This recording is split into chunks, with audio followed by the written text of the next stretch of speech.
everyone, and welcome to today's Explainer. Today, we are unpacking something absolutely sprawling. We're diving into a three-generational chronicle of subaltern resistance called Indivisa, the Saga of an Indivisible Legacy. Now, this isn't just your standard story. It's a profound existential struggle that unearths the deeply buried layers of popular resistance. It's a work that is completely steeped in the scent of the soil, in history, and in social conflict.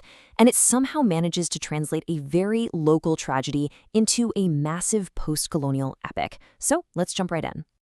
So think about this for a second. What actually happens when the fight for freedom is won, but the land is still lost? This really profound, kind of haunting question sits right at the tragic core of the source material we're exploring today. It challenges pretty much everything we usually assume about historical triumphs. Because for the people in this novel, the arrival of independence definitely did not mean the arrival of freedom. To break this all down, here is our roadmap.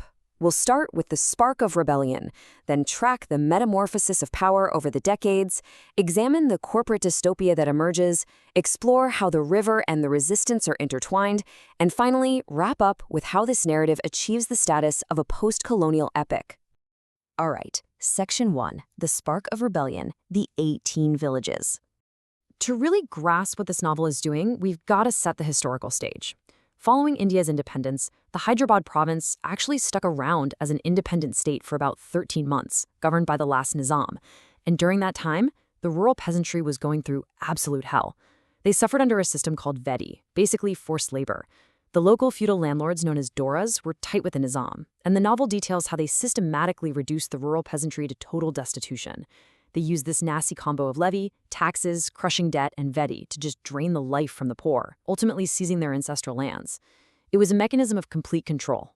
Now, the story doesn't just look at one moment. It tracks this over 3 distinct generations. In that first generation, responding to that crushing tyranny we just talked about, 18 villages in the Nakitical region basically became the spark for the massive Telangana peasant arms struggle. The folks in Ogudu and its surrounding villages rose up with this incredible, spontaneous consciousness to cast out the Doras. And that fire of rebellion spread across the entire state. But the struggle doesn't just end there, It merely evolves.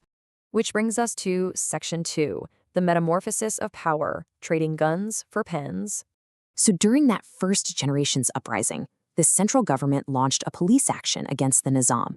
And the people, who were just desperate for freedom, welcomed the Indian army with open arms. They rejoiced. They were dreaming that independence and self-rule would finally mean getting their stolen lands back. But the oppressors simply adapted. Those pre-independence landlords who used to seize land through tax extortion and overt violence, they just packed up, migrated to urban centers, and turned their rural assets into commercial investments. They got into politics. Essentially, they traded the gun for the pen of political power. And while they used to seize land through extortion, these new post-independence landlords started seizing it under the shiny new guise of development. And man, the bitter irony of that so-called development is brutal. The fruits of independence never trickled down to the masses. Instead, the heirs of those exact same landlords built a massive dam across the Petteroo or Musi River. This one act submerged the original 18 villages and forcibly displaced the very inhabitants who had bled for freedom. The lands they fought for were literally drowned by the political maneuvers of the families who had oppressed them in the first place. Moving on to Section 3, the corporate dystopia, slaves to profit. Stripped of their lands and their traditional ways of life, where do these villagers go? They had nowhere to go but the cities, forced straight into urban slums. And the cultural tragedy unfolding here is just devastating. Traditional artisans, the potter, the weaver, the drummer, lost their entire heritage. Once in the cities, stripped of those crafts, they were forced to toil as hard laborers in the very factories owned by the landlord's descendants. The novel shows how literally a single lump of plastic dismantled centuries of cultural significance. To the modern landlord, the people weren't individuals anymore. They were just vote banks for political power and slave labor to fuel their profit margins. Driven entirely by individual greed, these new corporate masters set up their factories right along the riverbanks. And the result? Extreme pollution of the air and water, the total destruction of rural livelihoods, and a complete monopoly over the local economy. The author presents this terrifying dystopian warning of a future where humanity just fades out, leaving behind only the cold iron of machines and the toxic plastic of our waste.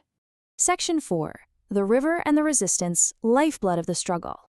Now, I want to emphasize that Indivulsa isn't just some dry political textbook. It's a beautifully crafted narrative with a profound environmental consciousness. The raw human emotions captured here, war and peace, fear and courage, joy and sorrow, they're entirely universal. And to convey this, the author does something brilliant with nature. The Pituru River isn't just a backdrop where stuff happens. It is treated as a living, breathing character that is actively suffering from human hubris. The systematic destruction of this river completely mirrors the exact plight of those 18 villages. It's a heart-wrenching depiction of how human arrogance inevitably meets its absolute defeat at the hands of nature. But of course, a revolution isn't just an abstract concept, it's made of real people. And the characterization here is incredibly vivid. It just pulls you right into the depths of the narrative. We see the absolute fury of Sarudu, the persistent deep anguish of Shavudu, and the harrowing psychological trauma of Yesabu.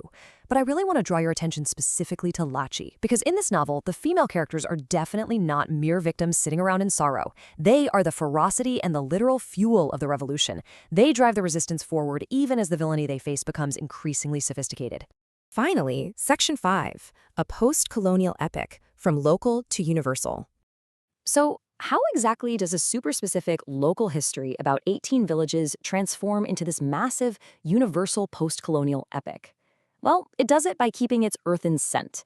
It uses this rich Telangana rural dialect to bring things like local toddy shops and the stench of urban slums vividly to life, all while making the core struggle recognizable to anyone, anywhere.